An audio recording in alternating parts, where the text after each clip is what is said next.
Hello and welcome. Well, today we remember Australian and New Zealand men and women who have served their countries in armed conflict. They have put their lives on the line and in some cases lost those lives. Others, all of them, I think you could say, have suffered as a consequence of being in those areas of strife. Being Anzac Day, I'd like to share some thoughts from The Hardest Part. It's a book by G.A. Studdert Kennedy. Now, Kennedy is not Australian or New Zealander. He was an English padre who served during World War I in the trenches, and like the Anzacs, he saw a good deal fighting. While serving at the front, he wrote about what he saw and experienced. The Hardest Part is a raw and honest account of his faith journey during that time. He wrote about the problem of reconciling his belief in the God of love with the Almighty God who could allow such terrible suffering and the utter ugly destructiveness of war. Kennedy shared his encounter with a badly wounded officer who'd come back from the front and was in hospital. This man asked Kennedy, "What is God like?" It is a question many ask in times of conflict, trauma, suffering. Perhaps it is a question you are asking yourself right now. Kennedy recalled the injured officer saying, "Jesus Christ I know and love. He is splendid. I love his superb courage, his majestic patience, and his perfect love. I love his terrible wrath against all wrong, and his tender kindness to the weak. But Almighty and everlasting God, high and mighty, how can I find him in this welter of sin and cruelty?" The officer went on to say that words like Almighty God were supposed to be expressions of reverence, but just now they sound like blasphemy, accusations against God. "This war is the very devil," he said. "It seems to scupper all one's ancient understandings."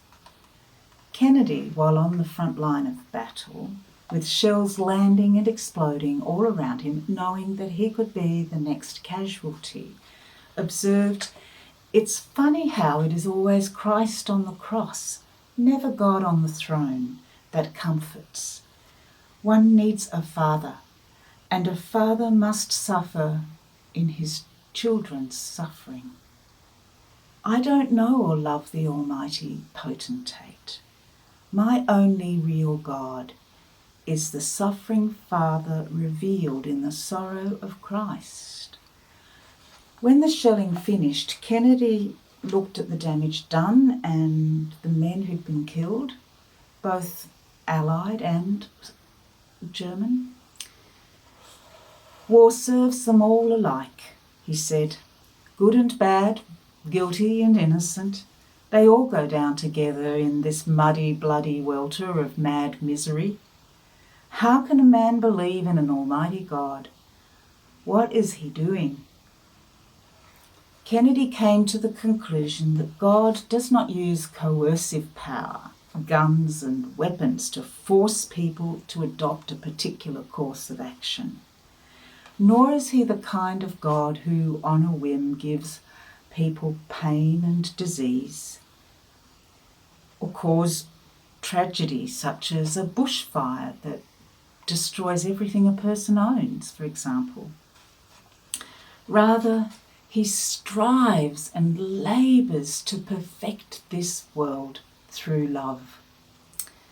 Kennedy confessed how near the God whom Christ revealed comes at a time like this.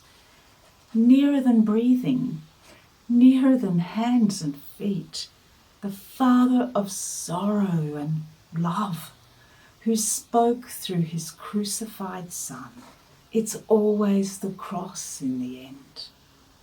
God, not Almighty, but God the Father, with a father's sorrow and a father's weakness, which is the strength of love. God splendid, suffering, crucified. Christ. We see the Father whom Christ revealed, struggling but conquering still. Men leave him for dead, and behold, he is alive again. They despise his weakness, and then find his weakness strong. They mock at the Father, at the folly of the Father who leads but will not drive.